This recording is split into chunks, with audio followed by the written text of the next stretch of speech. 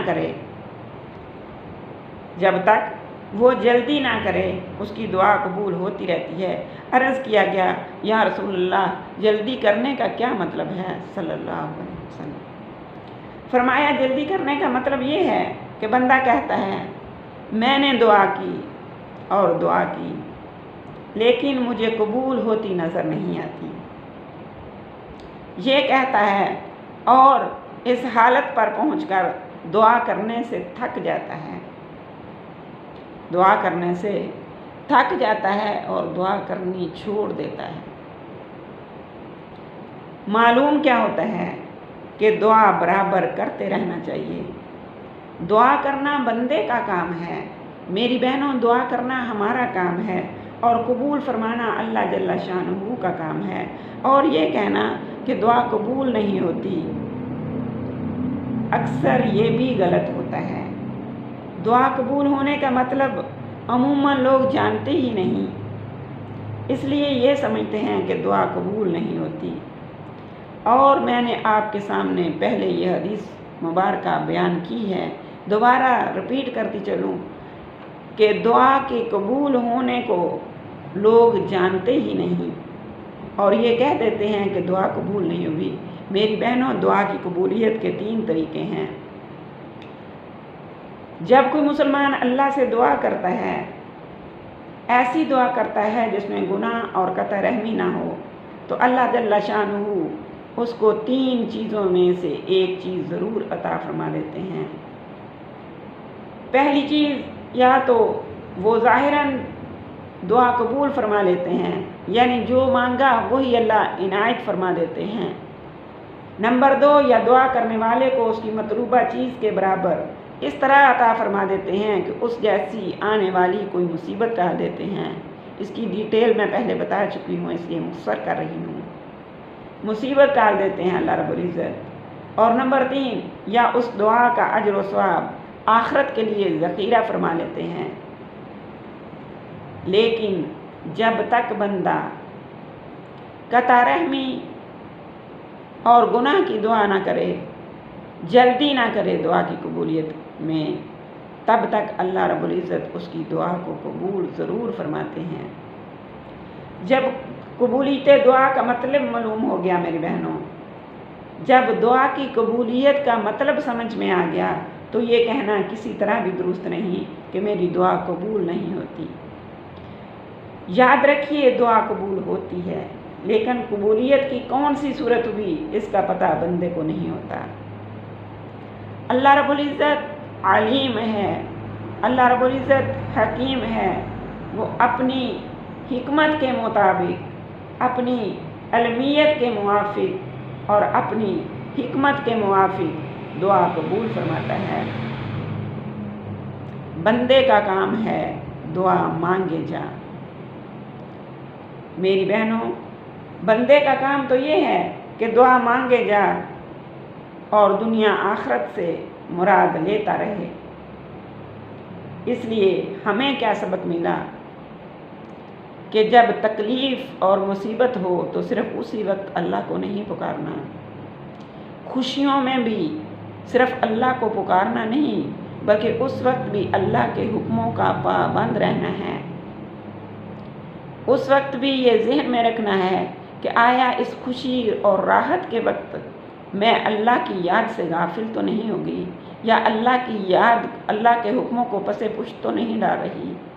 میری معزز سامعات، ہر خوشی میں اور ہر غم میں اللہ رب العزت کی ذات سے لو لگائے رکھو، اور اللہ رب العزت کی یاد سے کبھی بھی اپنے آپ کو غافل نہ کرو۔ خوشیوں میں خاص طور پر اللہ کی یاد کا دامن پکڑے رکھو۔ اللہ ہی خوشیاں دے رہا ہے، اللہ کی یاد سے کبھی بھی اپنے آپ کو غافل نہ ہونے دینا۔ اللہ رب العزت کی طرف سے ہی خوشیاں آتی ہیں، اور اللہ رب العزت ہی خوشی چھین کر بندے کو دیکھتے ہیں کہ آیا میرا بندہ کتنا پھر مجھے یاد کر رہا ہے۔ اور مصیبت میں تو ہمیں اللہ کے سوا کوئی در نظر آتا ہی نہیں۔ تو کیوں نہ ہم خوشی میں بھی اپنے رب سے لو لگائے رکھیں۔ اللہ رب العزت ہمیں صحیح معنوں میں اپنے سے تعلق قائم رکھنے والا، اپنے سے لو لگائے رکھنے والا بنائے۔ اللہ رب العزت عمل کی توفیق عطا فرمائے۔ وما علینا الا البلاغ المبین۔ صدق اللہ۔